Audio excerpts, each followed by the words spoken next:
Kita mulai dengan Quran Surat Al-Maidah ayat 48 tentang kompetisi dalam kebaikan. Islam mengajarkan kita untuk selalu berlomba dalam kebaikan. Karena kita hidup tidak selamanya di muka bumi ini. Kita harus mempersiapkan diri untuk bekal di akhirat. Nah, Quran Surat Al-Maidah ayat 48 adalah salah satu ayat yang mengajarkan kita untuk berlomba dalam kebaikan. Nah, kalian coba baca ya dengan khusyuk Quran Surat Al-Maidah ayat 48 berikut ini.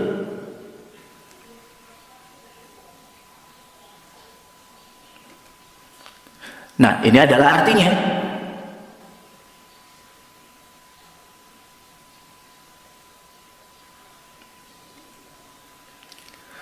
Nah, Surat Al-Maidah itu termasuk golongan surat Madaniyah, yaitu surat yang turun setelah hijrahnya Nabi.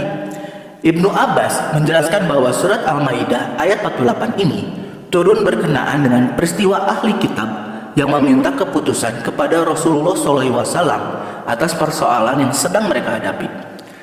Allah Subhanahu wa Ta'ala menurunkan ayat ini sebagai petunjuk bagi Nabi Muhammad SAW atas pertanyaan ahli kitab tersebut. Nah, adapun kandungan surat Al-Maidah ayat 48 adalah Al-Quran diturunkan oleh Allah Subhanahu wa Ta'ala dengan hak, yaitu artinya kebenaran. Kitab Al-Quran berfungsi membenarkan kitab-kitab sebelumnya. Kitab suci Al-Quran juga menjadi pengawas, pemelihara, penjaga kitab-kitab terdahulu dan menjadi tolak ukur kebenaran terhadapnya, serta menjadi saksi untuk keabsahannya. Allah Subhanahu wa Ta'ala memerintahkan agar menjadikan Al-Quran sebagai pedoman hidup. Kemudian tiap-tiap umat itu memiliki aturan yang akan menuntunnya menuju kebahagiaan abadi.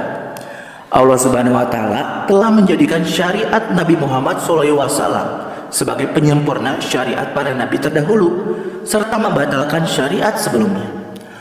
Umat Islam diperintahkan untuk berlomba-lomba dengan sungguh-sungguh dalam berbuat kebaikan dan menghindari perdebatan yang tidak perlu hingga menghabiskan waktu sia-sia. Untuk perintah berlomba-lomba dalam kebaikan itu juga terdapat pada Quran Surat Al-Baqarah ayat 148 berikut ini.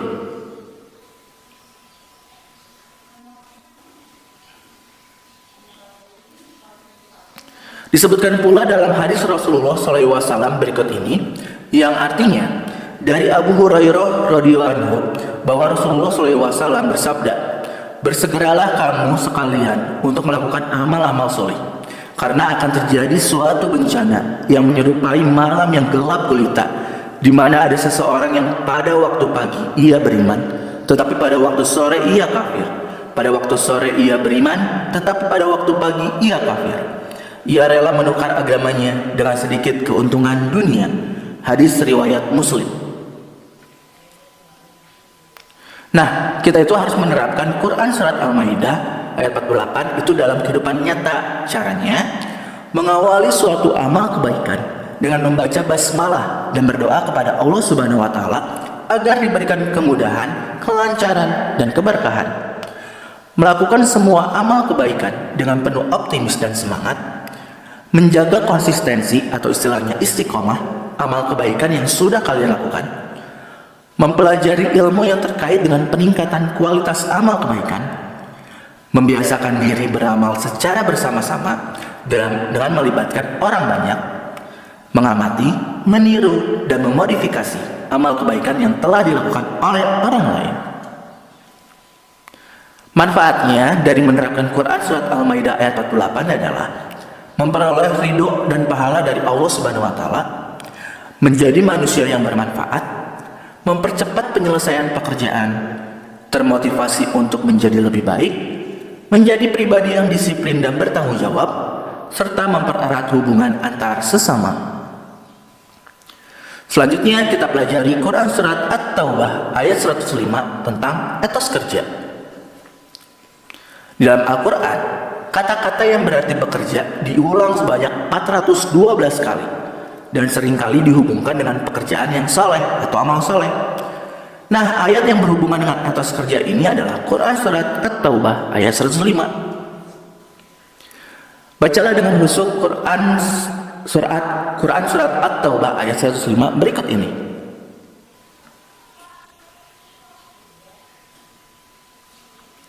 Menurut kitab Lubabun Nuqul fi Asbabin Nuzul, seusai berperang, Rasulullah SAW bertanya, "Siapakah orang-orang yang terikat di tiang ini?" Ada seseorang menjawab, "Mereka adalah Abu Lubabah dan teman-temannya yang tidak ikut berperang." Mereka bersumpah tidak akan melepaskan ikatan tersebut, kecuali Rasulullah sendiri yang melepaskannya. Kemudian Rasulullah SAW bersabda, "Aku tidak akan melepaskan mereka, kecuali jika diperintahkan oleh Allah Subhanahu wa Ta'ala." Karenanya, Allah Subhanahu wa Ta'ala menurunkan Quran surat At-Taubah ayat 102. Kemudian Rasulullah SAW melepaskan dan memaafkan mereka. Nah, kandungan dari Quran surat At-Taubah ayat 105 adalah Allah Subhanahu wa Ta'ala memerintahkan untuk beramal soleh hingga manfaatnya bisa dirasakan oleh diri sendiri maupun masyarakat luas. Setiap amal akan dilihat oleh Allah Subhanahu wa Ta'ala, Rasulullah SAW, dan mukminin di akhirat kelak. Janganlah merasa amalnya sudah cukup banyak untuk bekal hidup di akhirat. Setiap manusia akan kembali ke kampung akhirat dan menerima balasan amal perbuatannya. Hadis Rasulullah SAW terkait atas kerja seperti di bawah ini, yang artinya dari Abu Abdullah Az-Zubair bin Al-Awam radhiyallahu anhu berkata, Rasulullah SAW bersabda, "Sungguh sekiranya salah seorang dari antara kamu sekalian mengambil beberapa utas tali, kemudian pergi ke gunung dan kembali dengan memikul seikat kayu bakar dan menjualnya di mana dengan hasil itu Allah mencukupkan kebutuhan hidupnya, maka itu lebih baik baginya daripada ia meminta-minta kepada sesama manusia, baik mereka memberi ataupun tidak memberinya." Hadis riwayat Bukhari. Selain itu, Allah Subhanahu wa Ta'ala telah memberikan wewenang kepada manusia untuk mengolah sumber daya alam di bumi dalam Quran surat Al-Jumu'ah ayat 10 berikut ini.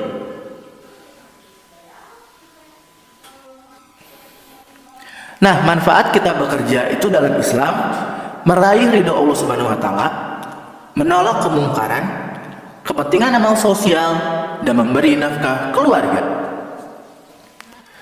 Cara untuk meningkatkan etos kerja yaitu membuat skala prioritas dari semua pekerjaan yang mendesak untuk segera diselesaikan, meningkatkan semangat pengetahuan dan keterampilan yang menunjang pekerjaan, saling memberi motivasi kepada rekan kerja agar terjaga komitmen untuk maju dan sukses bersama-sama, menciptakan suasana kerja yang nyaman dengan saling menjaga perasaan rekan kerja, melibatkan teknologi canggih dalam proses pekerjaan.